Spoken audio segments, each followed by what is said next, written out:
Assalamualaikum warahmatullahi wabarakatuh.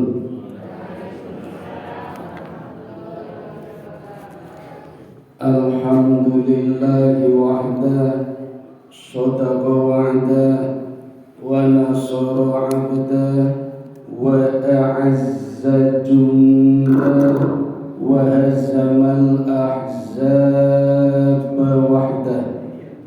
La ilaha illallah wa la na'budu illa iyyahu mukhlishina lahuddin walau karihal kafirun. Mukhlishina lahuddin walau karihal musyrikun. Mukhlishina lahuddin walau karihal munafiqun. Asyhadu an la ilaha illallah wahdahu la syarika lah, wa asyhadu anna Muhammadan abduhu wa rasuluhu la nabiyya ba'da. Syukur, alhamdulillah, monggo Bapak Ibu kita panjatkan kehadirat Allah Subhanahu wa Ta'ala yang senantiasa melimpahkan rahmat, taufik, hidayah, inayah dan berbagai kenikmatan kepada kita sekalian hingga pada pagi hari ini di tempat yang mulia Masjid Al-Huda, masjid yang selalu dilimpahi hidayah. Kita bisa menuntut walau sedikit ilmu yang Allah berikan kepada kita. Mudah-mudahan kehadiran kita di pagi ini mendapatkan anugerah dan karunia dari Allah Subhanahu wa Ta'ala. Amin ya rabbal alamin. Salawat serta salam mari kita panjatkan pula keharibaan kita Nabi besar Muhammad sallallahu alaihi wasallam, seorang reformis agung yang telah sukses menggiring umatnya menuju alam yang terang benderang dari kegelapan. Bapak Ibu yang dirahmati Allah, alhamdulillah lagi kita masih diberikan kesempatan untuk mengenyam, menikmati tahun baru Hijriah 1444. Banyak di antara kita sampai di pelosok tanah air merayakan datangnya tahun baru Hijriah sebagai sebuah tradisi. Dan salah satu perayaan seperti ini adalah satu dari banyak kegiatan yang menjadikan tradisi bagi umatnya, termasuk umat Islam. Dan ini bukan wacana yang baru Bapak Ibu. Peringatan tahun baru, peringatan hari lahir, peringatan orang meninggal itu sudah lama dikenal orang, bahkan diawali oleh kebiasaan yang dilakukan mulai dari istri Raja Namrud yang berkuasa ketika Nabi Ibrahim alaihi salatu wassalam mendapatkan perintah Allah menjadi nabi ataupun rasul. Jadi bukan hal yang baru, bukan oleh generasi-generasi nabi-nabi yang belakangan, tapi justru pada generasi yang keenam, yaitu di masa Nabi Ibrahim alaihi salatu wassalam, yang ketika itu kontra dengan Raja Namrud, raja yang lalim. Namrud disebut raja lalim Bapak Ibu dari kata la alim. la tidak alim berilmu. Jadi lalim itu artinya tidak berilmu. Kalau tidak berilmu artinya tidak berakal, tidak menggunakan akalnya, justru menggunakan okolnya. Jadi Namrud di dalam memimpin kerajaannya banyak menggunakan kekuatan, kekuasaan, dan hawa nafsunya. Namrud, Bapak Ibu, satu dari 6 raja yang berkuasa ketika itu dan sangat berambisi menjadi raja yang paling kuat di dunia. Namun ambisinya terpatahkan oleh anak kecil yang pagi itu masuk kamarnya dan mengatakan, "Ya Namrud, mana mungkin kamu akan menjadi raja yang paling kuat sementara di sekitarmu masih banyak wanita-wanita." Ini anak kecil, Bu, melebet kamar Namrud, menasehati Namrud. Jadi bahasa lainnya, kalau ingin menjadi raja terkuat, hilangkanlah seluruh wanita-wanita yang ada di sekitarnya. Maka pagi itu juga semua danyan-danyan yang ada di kerajaan dibunuh semua, termasuk anak kecil itu. Tetapi pagi harinya anak kecil ini muncul lagi di kamarnya. Jadi Namrud kaget. "Bukankah sudah aku bunuh?" Anak kecil ini mengatakan, "Engkau tidak bisa membunuhku karena sesungguhnya aku adalah iblis. Kalau kamu ingin menjadi raja terkuat di dunia, maka sembahlah aku, sujudlah kepadaku, jadilah hambaku." Maka sejak saat itu Namrud bersekutu dengan iblis agar bisa menjadi raja terkuat, dan salah satu syaratnya adalah harus mengawini ibunya sendiri. Jadi jangan kaget Bapak Ibu kalau zaman sekarang banyak anak mengawini ibunya, anak dikawini bapaknya, kakak beradik menikah. Bahkan ada juga yang kawin dengan binatang piaraannya. Ijab kabul tengah jengan, bojone kali babi. Ketoke mboten trimo nek ahli warisnya jatuh pada laki-lakinya, mending kawin karo babi. Bahkan wanita-wanita Jepang, Bu, rela menceraikan suaminya, mending menikahi robot-robot buatannya. Ini bukan hal yang baru. Di zaman Nabi Lut pun sudah terjadi perkawinan, penyimpangan perilaku, penyimpangan seksual. Maka hukumannya tidak main-main. Inilah ambisinya, inilah nafsunya, kekuatannya, sehingga menikahi ibunya sendiri. Nah, sepeninggal Raja Namrud, ibunya yang merangkap istri ini punya kebiasaan selalu menghiasi rumahnya dengan menggantungkan lampu-lampu hias di pohon evergreen atau pohon cemara, lilin, obor, lampion, dan sebagainya. Sampai di sini saya kira Bapak Ibu sudah paham ya? Sepertinya di masyarakat kita pun ada. Mungkin saudara kita, mungkin tetangga kita yang punya kebiasaan seperti istrinya Raja Namrud, menghiasi rumahnya dengan menggantungkan di pohon cemara, lilin, lampu hias, obor, lampion, dan sebagainya. Dan itu dilakukannya setiap malam minggu, setiap peringatan hari lahirnya, dan juga hari kematiannya.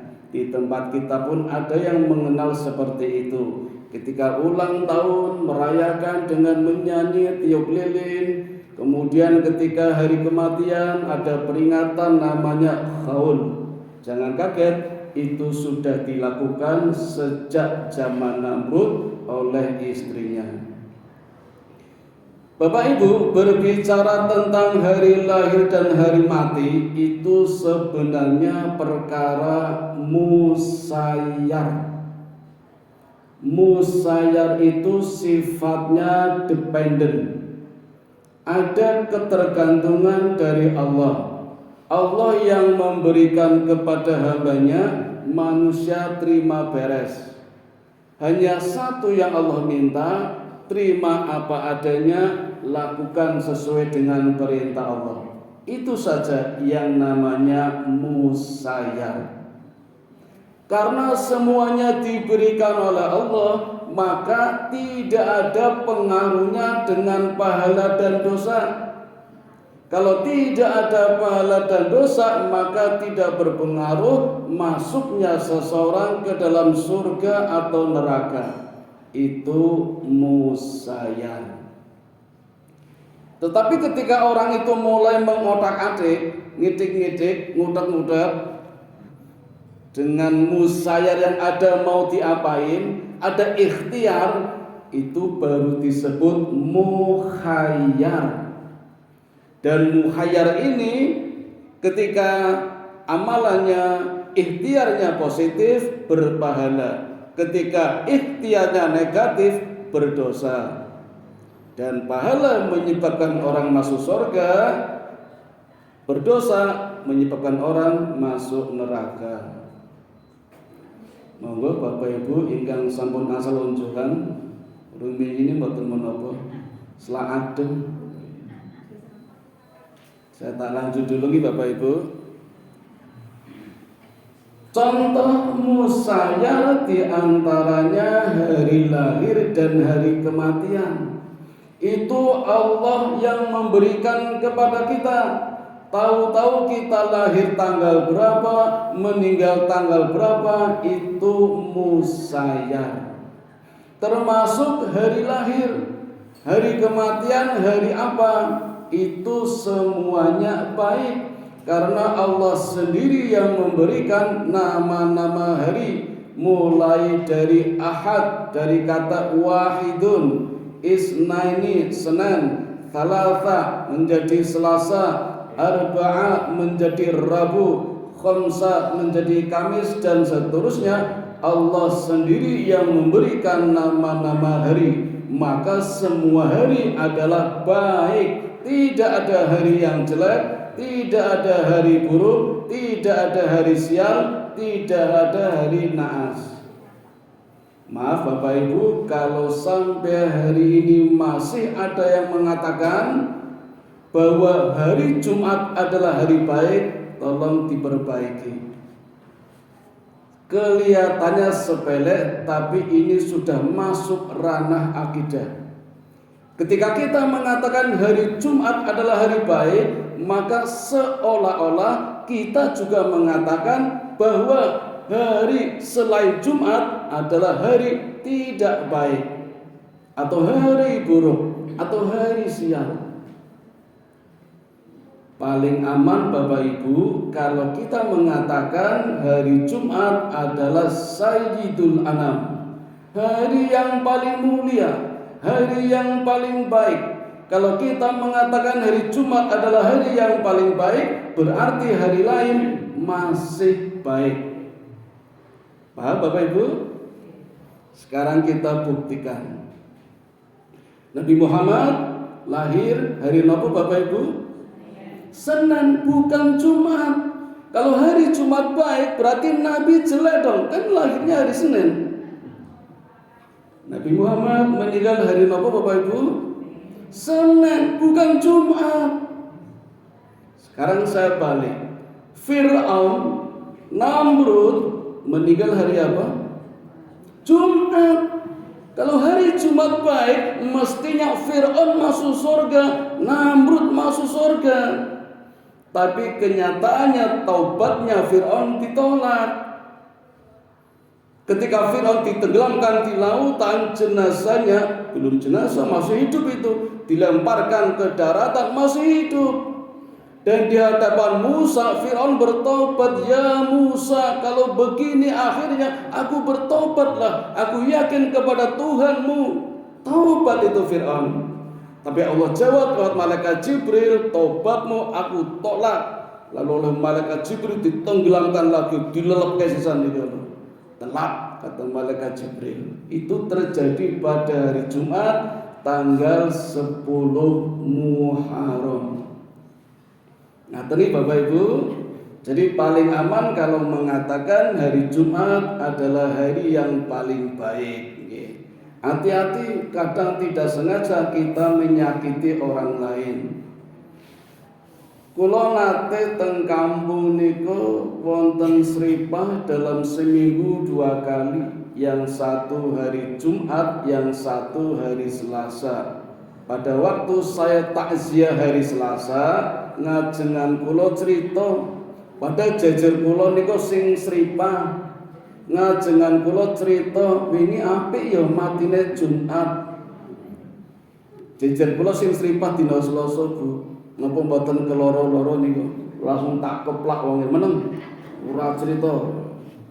Ora terkontrol, menyakitkan itu ya. Jadi itulah yang namanya musayyar. Termasuk anggota badan kita Bapak Ibu, mulai dari rambut, telinga, mata, hidung, mulut, warna kulit, semua musayyar. Tidak menyebabkan orang berpahala atau berdosa, tidak pula menyebabkan orang masuk surga atau neraka. Kita lahir tahu-tahu rambutnya keriting, tahu-tahu panjang, gak ada pahala dan dosanya. Matanya sipit, lebar, melotot, hitam, coklat, gak ada pengaruhnya dengan pahala dan dosa karena musayyar. Kulit hitam, kulit putih, gak ada pengaruhnya. Karena kita terima beres, Allah yang berikan. Itu namanya musayyar. Tinggal kita syukuri, kemudian untuk beramal soleh. Satu hari sahabat Abi Dzar Al-Ghifari ingin bertemu dengan Bilal bin Raba'ah. Maka keduanya bertemu. Kenal Bilal bunyi? Budak hitam dari Afrika. Sementara sahabat Abi Dzar Al-Ghifari wajahnya agak tampan, kulitnya putih. Berdua bertemu, ngobrol lama, asik sekali. Lama-lama keluar kata-kata yang kurang enak, rodo ngegas. Abi Dzar Al-Ghifari munake Bilal, sok tahu apa kamu itu kulit hitam. Bilal tersinggung. Lapor kali Nabi. Abi Dzar ngikuti. Ketika Abi Dzar hampir sampai di depan Nabi, diusir oleh Nabi. Ya Abi Dzar, pergilah kamu bau busuk, kamu busuk. Itu Nabi menyuruh pergi Abi Dzar karena dianggap busuk, mulutnya bau. Padahal orangnya tampan, kulitnya putih. Gara-gara ngunakah Bilal, apa kamu itu sok tahu budak hitam? Lebih mulia yang mana? Ternyata Allah tidak melihat rupa wajah. Yang Allah lihat adalah amal perbuatannya. Maka benar, innallaha la yanzuru ila qulubikum, innallaha la yanzuru ila, walakin yanzuru ila qulubikum wa a'malikum. Allah tidak melihat rupa, wajah, termasuk harta kekayaan, tapi yang Allah lihat adalah hati dan amal solehnya dengan memberdayakan musayyar yang ada. Nah, kalau sudah mulai berikhtiar, nah itu nanti ada resiko konsekuensi antara pahala dan dosa. Termasuk orang tua kita Bapak Ibu, kita tidak pernah minta orang tua kita seperti apa. Tahu-tahu lahir ada yang orang tuanya dokter, ada orang yang orang tuanya dosen, ada mungkin yang orang tuanya penjahat. Nggak ada masalah, itu musayyar. Maka jangan bangga kalau punya orang tua mungkin ustadz, mungkin guru, mungkin dokter, tapi kalau amal solehnya anaknya itu tidak bisa berikhtiar dengan baik. Dan juga tidak penuh rendah hati kalau mungkin punya orang tua yang mungkin beda agama atau mungkin yang penjahat, karena itu musayyar, pemberian dari Allah yang dinilai adalah amal dari anaknya itu sendiri. Nah, kembali ke peringatan perayaan pergantian tahun, ini sebenarnya Bapak Ibu merupakan titik balik, turn point. Dan peristiwa-peristiwa yang terjadi pada Nabi semuanya menjadi titik balik. Ada titik gelap menjadi putih, titik hitam menjadi terang. Itu banyak terjadi di bulan Muharram. Maka dari itu Allah mengatakan bulan Muharram adalah satu dari 4 bulan yang dimuliakan.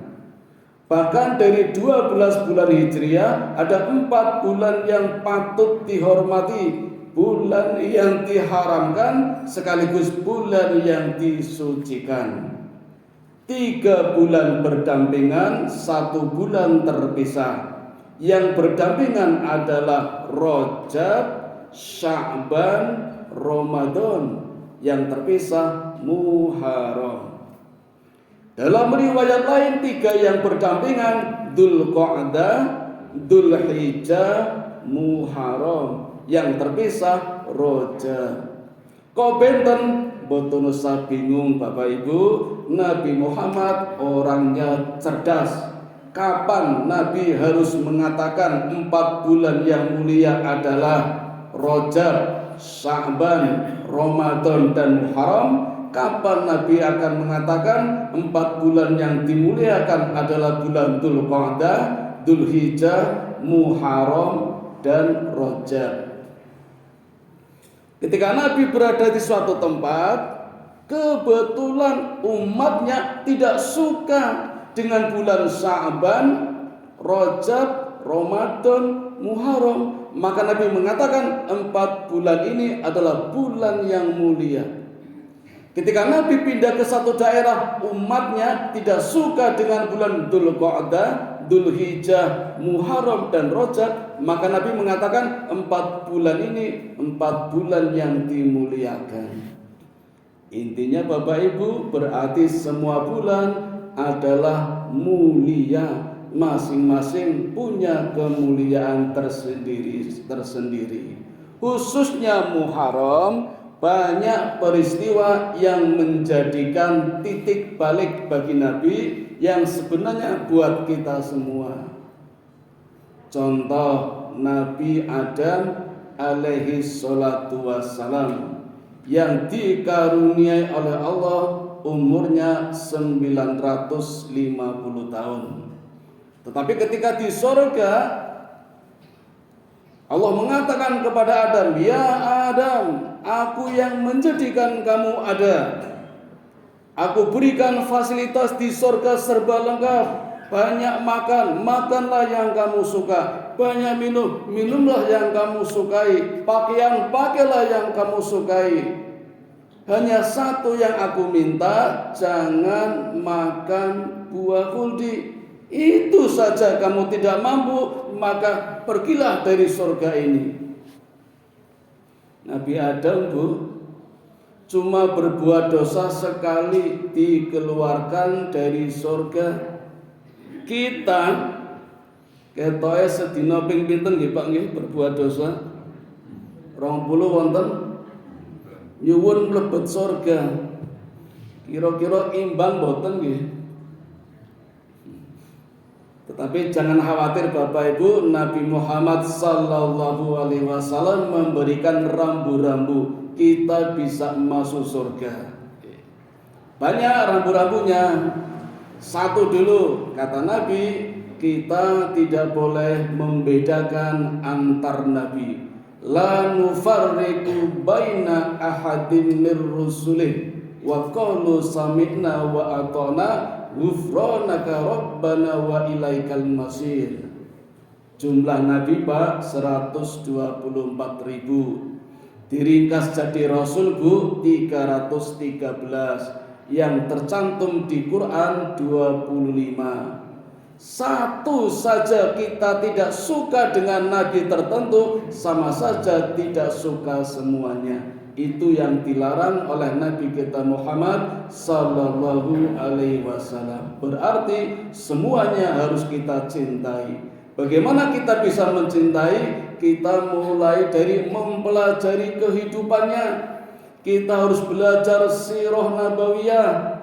Karena Nabi sendiri mengatakan khairul qasasi wal qasasil anbiya. Sebaik-baik cerita adalah kisah para nabi yang terbukti kebenarannya, teruji kesabarannya, bukan cerita para artis yang kadang menjual aib keluarganya demi popularitas kontennya. Naudzubillah min dzalik. Kita terlalu banyak membuang-buang waktu hanya untuk menonton yang sia-sia. Kenapa kita tidak belajar saja membaca sejarah para nabi yang bisa kita teladani? Dengan cara itu kita bisa mendapatkan jaminan untuk masuk surga. Satu, Bapak Ibu. Dan dari Nabi Adam sendiri, ketika dikeluarkan dari surga, sujud di hadapan Allah, dalam satu riwayat 40 tahun lamanya, di riwayat lain 500 tahun, sujud terus. Dan yang dia baca hanya istighfar. Istighfarnya Rabbana ya Rabbana Rabbana dhalamna anfusana wa illam taghfir lana wa tarhamna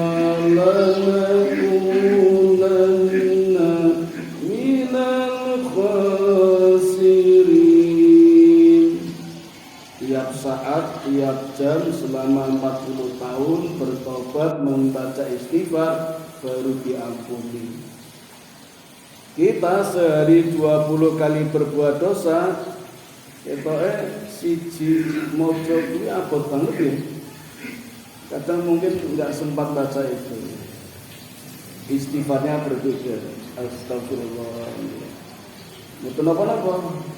Tapi kalau kita ingin meneladani orang ketang siji lah bar salat nopo isya nopo subuh atau setiap berdoa ditambahi Rabbana dolamna anfusana wa illam taghfir lana wa tarhamna lanakunanna minal khasirin.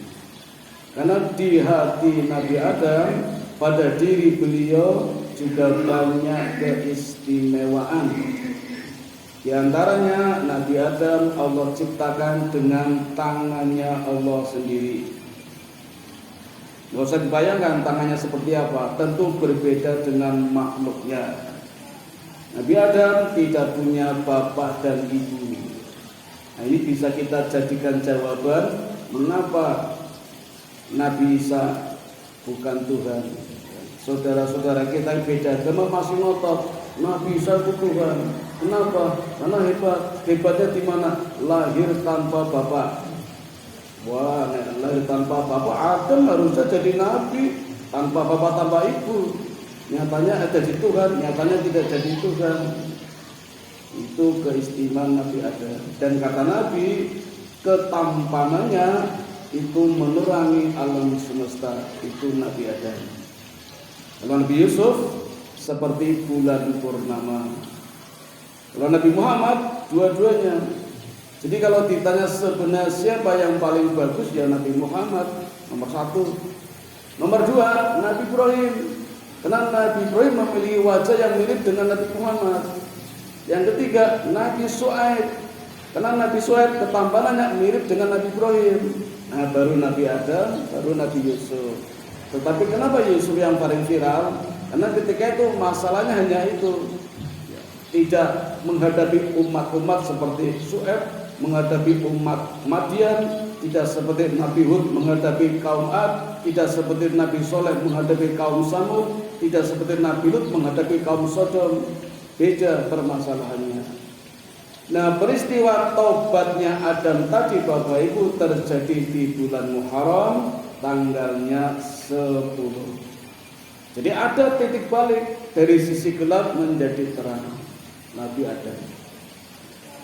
Begitu pula Nabi Nuh alaihi salatu wassalam yang dikaruniai oleh Allah 4 anak, Ham, Syam, Yafis, dan Yam.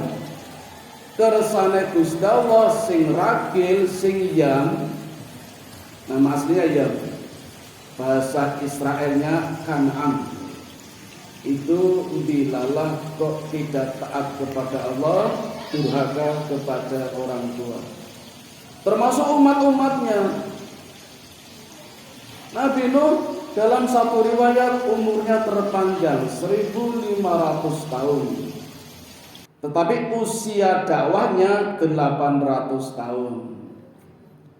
Bapak Ibu usianya pinten? 60 nih.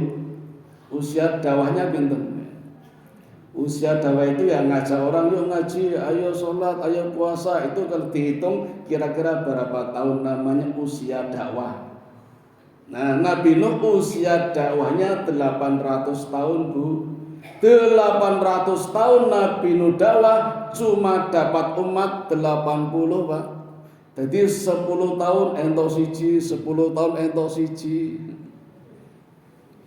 Kalau pimpinan partai kampanye 10 tahun sing nyoblos siji, mesti bangkrut partainya ini.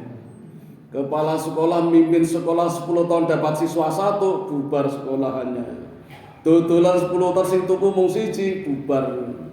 Hanya Nabi Nuh saja yang mampu. Itu pun sempat berkelakar kepada Allah, ya Allah, siang malam aku berdakwah, tapi umat yang aku hadapi, umat yang aku dakwai, kalau diberikan pelajaran pada tutup telinga. Ada yang begini, ada yang begini, ada yang begini, ada yang begini. Itu umatnya Nabi Nuh, Pak. Hampir sama dengan umatnya Nabi Syuaib, kaum Madian. Itu kalau diceramai Bapak Ibu ngaten, ngapunten nggih, tak tunjukkan mawon nih mboten usah dipraktekkan.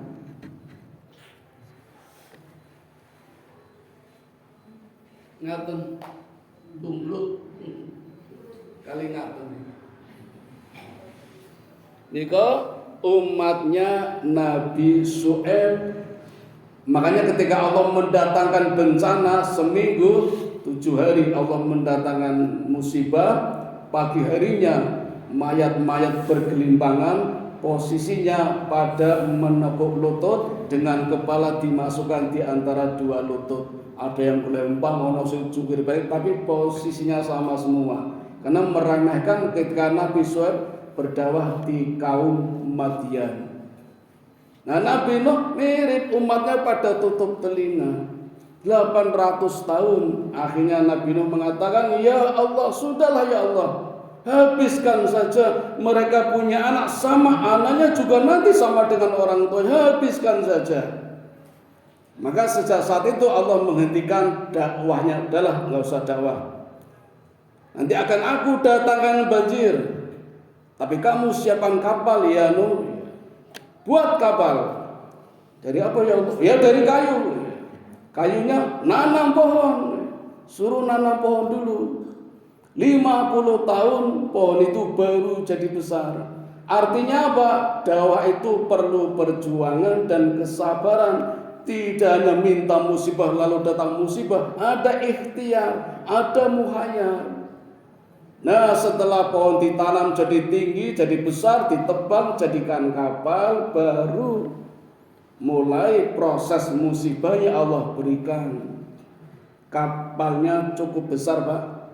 Tingginya kira-kira 80 kaki, panjangnya 120 kaki, lebarnya 5 kaki. Ahli sejarah mengatakan bisa dinaiki oleh 200.000 orang. Binatang ternak 2.000, binatang melata 4.000, dan unggas 6.000. Jadi besarnya mungkin seperti lapangan sepak bolanya Liverpool, Anfield, Pak. Gede banget. Binatang-binatang berpasangan dimasukkan semua, naik ke atas. Nah, yang paling bawah ada orang-orang yang masuk. Kemudian Nabi Nuh kontrol, sudah masuk semua belum anak-anakku?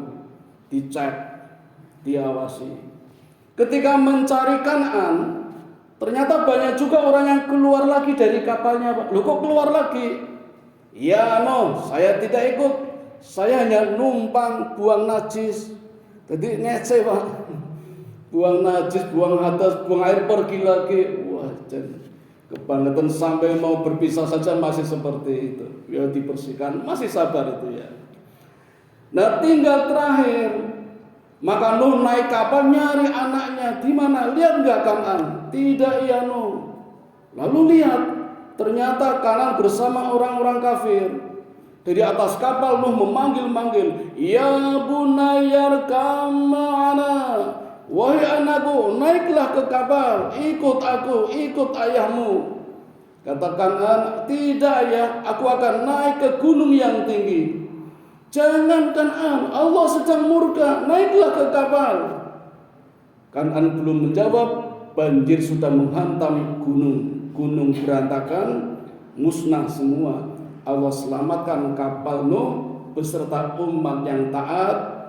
Terombang-ambing kapal dalam waktu yang cukup lama, berbulan-bulan, konon sampai 7 bulan. Akhirnya terdampar di pegunungan Turki.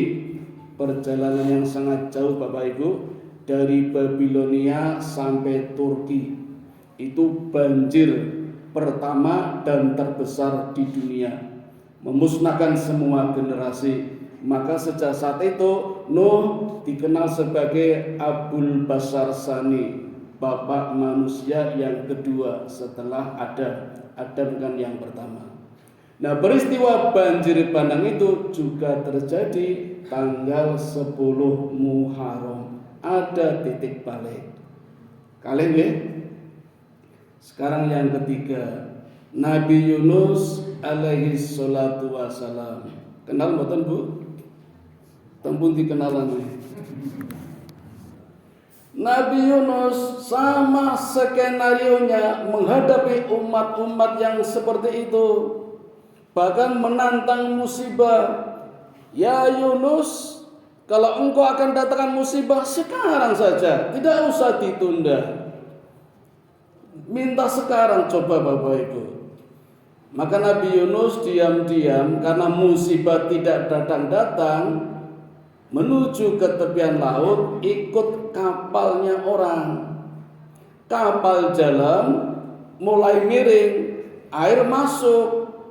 Nah, kata pemilik kapal, ini beban harus dikurangi, kalau tidak kapal tenggelam. Semua beban sudah dikurangi, habis bekalnya, tinggal orangnya ini harus dikurangi. Siapa? Tidak enak dengan pendatang baru, cobalah diundi. 3 kali Pak diundi, keluarnya Nabi Yunus terus. Akhirnya Nabi Yunus nyemplung ke laut, dimakan oleh ikan nun ya. Kabarnya ikan nun akan muncul lagi menjelang datangnya hari kiamat. Kalau NASA mengatakan megalodon, kalau ulama mengatakan ikan paus di kedalaman 200 mil di bawah laut. Kalau kita sudah mendengar suaranya, itu pertanda kiamat akan datang. Itu banyak yang meriwayatkan ikan nun. Di dalam ikan nun, Bu, Nabi Yunus menghadapi 3 kegelapan. Kegelapan malam, kegelapan di dasar laut, dan kegelapan di dalam perutnya ikan. Sujud di dalam perut ikan.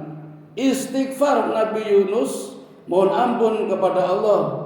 La ilaha illa anta subhanaka inni kuntum minadz zalimin. Itu istighfarnya Nabi Yunus. Yunus istighfar, ikannya sakit perut, mau nyari obat nggak ada apotek dasar laut. Ikannya naik ke permukaan, muntah, Yunus keluar, diselamatkan oleh Allah. Ini pun terjadi pada tanggal 10 Muharram. Nabi Musa juga begitu. Allah berikan mukjizat sampai Musa tidak menyadari kalau tongkatnya itu mukjizat.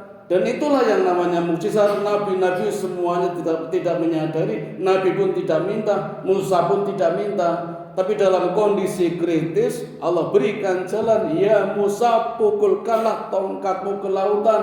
Maka begitu dipukulkan tongkatnya, lautannya berubah menjadi jalan tol. Dan harus cepat, karena terjadi begitu cepat. Kalau tidak, sama-sama tenggelam semua itu. Maka setelah Musa dan umatnya selamat, giliran Fir'aun yang menyeberang dihantam oleh dua arus besar. Maka berantakan semuanya, tenggelam semuanya. Tapi Allah menunjukkan kehebatannya. Fir'aun diselamatkan jasadnya untuk menjadi bukti sejarah kita. Itu pun terjadi di bulan Muharram. Hampir semua nabi Bapak Ibu, titik baliknya terjadi di bulan Muharram, termasuk Nabi Ibrahim alaihi salatu wassalam. Peristiwa pembakarannya pun terjadi di bulan Muharram.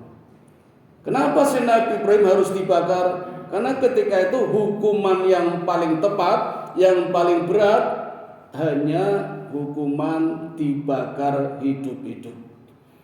Apa kesalahannya?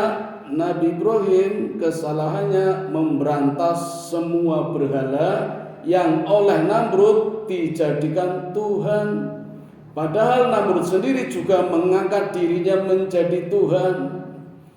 Jadi di usia 30 tahun Namrud dinobatkan menjadi raja, menggantikan bapaknya, sekaligus mengangkat dirinya menjadi Tuhan. Jadi hari itu geger itu dunia. Baru ada ini manusia pertama kali mengangkat dirinya jadi Tuhan.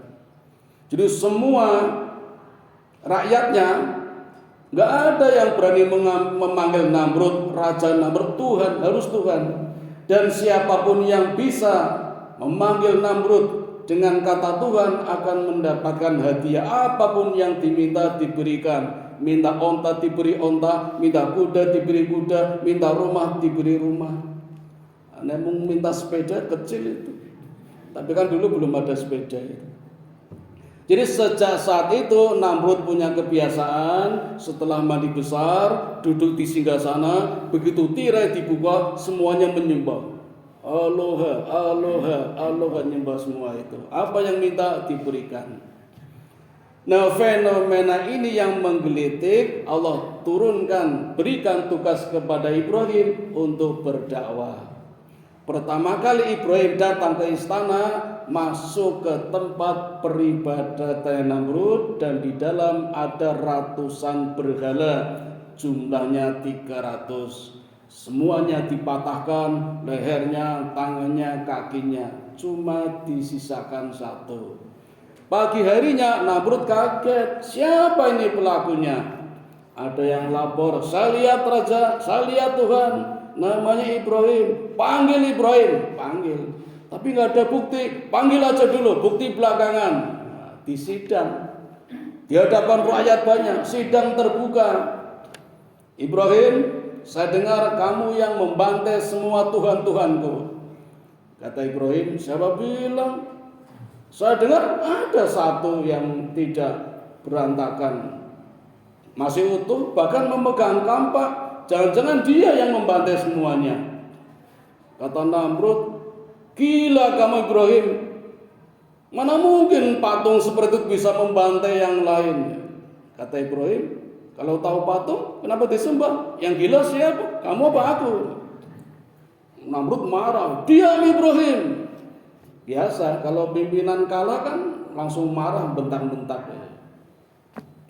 Hukuman yang tepat dibakar hidup-hidup. Ahli sejarah memprediksi tingginya api sekitar 50 meter.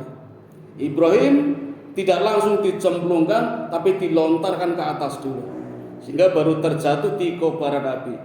Dalam kondisi yang sangat kritis, Allah kirimkan 3 malaikat, malaikat Jibril, malaikat Mikail, dan malaikat rahmat. Tawarkan jasa. Kata Ibrahim, mohon maaf, saya hanya butuh pertolongan dari Allah.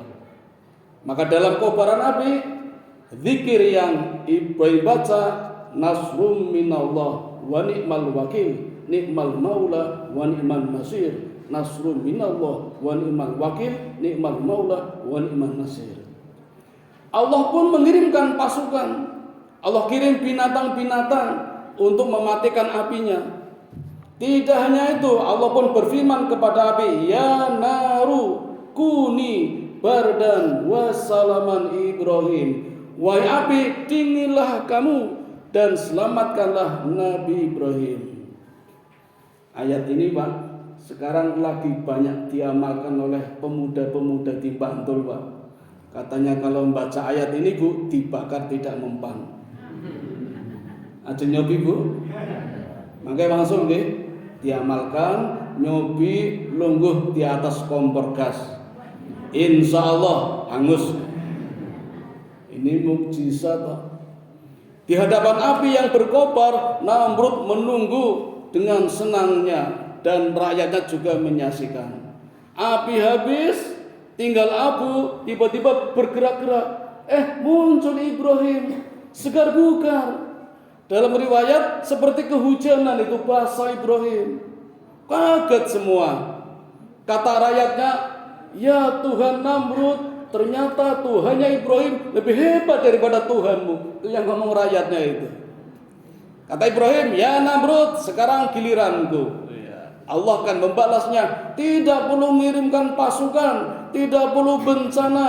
Allah cukup mengirim 1 ekor lalat yang masuk ke dalam hidungnya, muter-muter di atas, di otaknya itu. Sehingga hari itu Namrud pekerjaannya cuma garuk-garuk tangan, garuk kaki, garuk badan, garuk kepala. Sampai menjelang sore lalatnya tidak keluar, Namrud mulai berdarah-darah. Dari telinga keluar darahnya, dari hidung, mulut, mata keluar darahnya, jatuh terkapar, mati di hadapan rakyatnya sendiri. Dan rakyat menyaksikan dari hidungnya keluar lalatnya. Sehingga rakyat mengatakan Tuhan kita mati hanya oleh seekor lalat. Itu peristiwanya pun terjadi di bulan Muharram tanggal 10. Jadi lagi-lagi titik balik, ten point. Nah, bagaimana dengan kita? Apakah ada amalan-amalan khusus? Nabi kita, nabi yang istimewa Bapak Ibu, khotamin nabiyin. Pasti Allah memberikan resep yang jitu. Kalau semua nabi punya mukjizat, mukjizatnya berakhir seiring dengan meninggalnya nabi itu. Nabi Musa meninggal, hilang mukjizatnya. Nabi Ibrahim meninggal, hilang mukjizatnya. Nabi Musa, Nabi Sulaiman, Nabi Daud meninggal semua, mukjizatnya pun hilang. Tapi Nabi Muhammad sudah tiada, mukjizatnya masih dapat kita rasakan sampai hari ini, bahkan sampai menjelang kiamat kita masih bisa menyaksikan dan merasakan kemukjizatannya. Contoh, biasanya yang paling terkenal adalah malam Lailatul Qadar, yang nilainya lebih utama daripada 1000 bulan atau 83 tahun. Sekali saja kita mendapatkan malam Lailatul Qadar, sama saja kita sudah membuat lompatan sejauh 83 tahun. 10 kali kita mendapatkan malam Lailatul Qadar, sama saja kita bisa membuat lompatan 830 tahun, hampir bisa menyaingi amalan umatnya Nabi Adam yang umurnya 950 tahun. Tambah lagi biar sama dengan Nabi Nuh. Jadi banyak perangkat-perangkat, piranti, amalan yang bisa mengejar ketertinggalan daripada umat-umat sebelumnya. Itulah mukjizat yang Allah berikan kepada Nabi Muhammad SAW dan juga umatnya, termasuk dengan datanya bulan Muharram. Apa amalannya? Di antaranya yang paling utama adalah membaca istighfar, minimal astaghfirullah, tambahi astaghfirullahaladzim juga boleh. Yang panjang astaghfirullahaladzim alladzi la ilaha illa huwal hayyul qayyum wa atubu ilaih juga boleh. Ini kalau dalam bahasa namanya bahasa efektif. Kalau Adam kan tadi panjang, Nabi Yunus juga panjang, Nabi Muhammad astagfirullah. Berapa kali? Sebenarnya Bapak Ibu, satu istighfar saja cukup untuk menghapus dosa-dosa kita walau setinggi langit pertama. Tetapi kenapa harus diulang-ulang? Karena kita juga selalu mengulangi kesalahan kita, mengulangi dosa kita. Andai saja kita tidak mengulangi, cukup satu istighfar saja bisa menghapus dosa-dosa setinggi langit pertama. Itu istighfar. Ibnu Taimiyah ketika susah, gelisah, gundah gulana, banyak masalah, itu sehari membaca istighfar sebanyak 1000 kali. Nabi Muhammad selain di dalam sholat, beliau istighfar sehari 70 kali. Dalam riwayat lain 100 kali. Syekh Jabir istighfarnya itu sebelum subuh. Begitu selesai sholat tahajud, sambil menunggu subuh membaca istighfar. Itu almarhum Syekh Jabir. Intinya istighfar itu adalah senjata, dosa itu musuh. Kalau kita akan membunuh musuh, pakai senjata apa? Itu lihat dulu musuhnya. Kalau musuhnya kecil, cuma burung biasa, mungkin cukup dengan senapan angin, istighfar yang ringan. Tapi kalau kita akan menembak gajah, senapan angin nggak cukup, harus yang lebih besar. Maka istighfarnya pun harus lebih besar. Itu amalan yang utama. Amalan yang lain, monggo berpuasa. Tanggal 10 Muharram namanya puasa Asyura. Ketika Nabi memerintahkan, ada sahabat bertanya, "Ya Rasul, kalau kita puasa di tanggal 10, kan orang Bani Israel juga puasa." Kata Nabi, "Ini puasaku, nggak ada urusan dengan dia. Tapi kalau mau beda, tambahlah 1 hari puasa di hari sebelumnya, tanggal 9 Muharram, namanya puasa Tasu'a. Wahai para sahabat, aku akan melakukannya bila tahun depan aku masih hidup." Ternyata Allah berkehendak lain. Maka disinilah terjadi perselisihan, tapi keduanya benar. Dalam hadis yang lain, kalau kita hanya puasa tanggal 10, hukumnya makruh. Jadi kalau pengen aman ya 2 hari, 9, 10. Walaupun nanti tanggal 10 saja juga tidak apa-apa, karena kita memang nggak ada urusan dengan orang Yahudi, dengan Bani Israel. Terakhir Bapak Ibu, amalan yang lain adalah membaca Quran. Ini amalan yang paling berbarokah. Amalannya ringan, pahalanya luar biasa. 1 huruf Allah berikan pahala 10. Man ja'a bil hasanati falahu asru amthaluha. Maka jangan katakan kalau alif lam mim itu 1 huruf, tapi 3 huruf. Maka membaca alif lam mim saja pahalanya 3 kali 10 sudah 30. Bahkan Bapak Ibu, ulama Taus mengatakan kalau alif lam mim itu tidak cuma 3 huruf. Alif saja 3 huruf. Alif kalau ditulis A, lam, fa, itu sudah 3 huruf. Jadi alif saja kita membaca A saja, apa I, apa U, itu pahalanya 3 kali 10 sudah 30. Lam itu 2 huruf. Kalau ditulis lam sama mim, maka pahalanya 2 kali 10 20, tambah yang tadi 30 jadi 50. Mim berapa huruf Bu? 2, mim sama mim, maka pahalanya 2 kali 10 20, sama tadi 50 menjadi 70. Membaca alif lam mim saja pahalanya 70. Apalagi Bismillahirrahmanirrahim yang jumlah hurufnya 19, kalikan saja berapa. Bahkan yang hebat lagi Ibu dan Bapak-bapak juga, ulama tawus itu menghitungnya begini. 1 huruf 10 ya. Nah, itu bukan 1 10 1 10 1 10. 1 pahala pertama nilainya sama dengan 25 langkah menuju ke masjid. Pahala yang kedua nilainya sama dengan 50 langkah menuju ke masjid. Pahala yang ketiga nilainya sama dengan 500 langkah menuju ke masjid, dan seterusnya dihitung menggunakan rumus deret ukur, bukan deret hitung. Ini teori Quran yang menjadi inspirasi sarjana Inggris bernama Thomas Robert Malthus untuk menghitung pertumbuhan penduduk dengan alat pemuas kebutuhan. Sayangnya Thomas Robert Malthus bukan orang Islam dan beliau aliran negativisme, jadi memandang dunia ini penuh dengan suram. Dia tidak yakin adanya Allah, maka tersingkir dari dunia ilmu pengetahuan.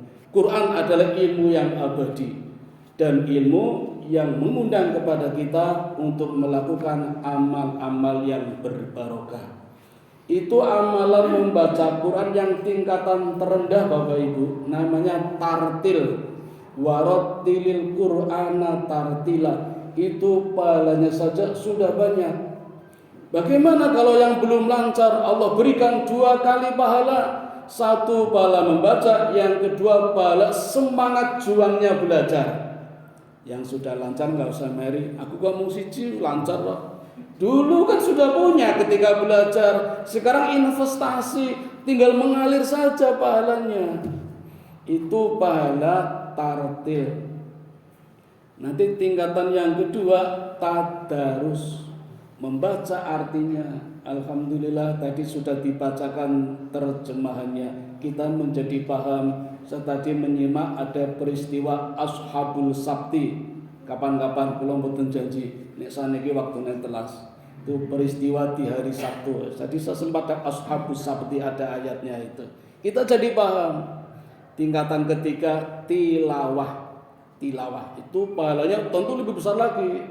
Dan tingkatan yang keempat tafakur, ada di surat Al-Imran ayat 190 191. Bagaimana Allah memerintahkan kita tafakur. Dan tingkatan tertinggi adalah tadabbur, menggapai kemukjizatan-kemukjizatan yang ada di dalam Quran. Itu pahala belajar Quran dan menjadi amalan yang bagus di bulan Muharram. Dan amalan-amalan lain mengikuti, seperti sedekah, infak, itu mengikuti biasa. Tapi yang utama tadi termasuk sholawat. Mekaten Bapak Ibu yang dapat kami sampaikan, mohon maaf kalau ada kekeliruan dan kurang berkenan. Terima kasih atas perhatiannya. Mari kita berfastabiqul khairat, berlomba-lomba dalam kebaikan, mengisi sisa hidup kita. Kita jadikan bulan Muharram menjadi bulan starting point, melangkah menjadi lebih baik, dan juga turn point, menjadi titik balik kehidupan kita, agar kita jaya di dunia dan juga husnul khotimah di akhirat. Amin ya rabbal alamin. Saya kembalikan lagi kepada pembawa acara. Assalamualaikum warahmatullahi wabarakatuh.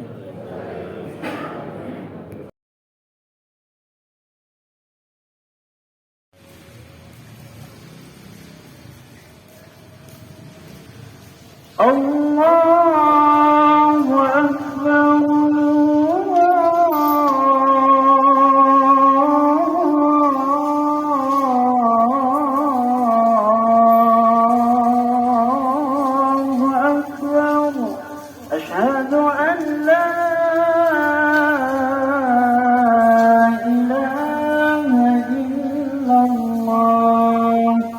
أشهد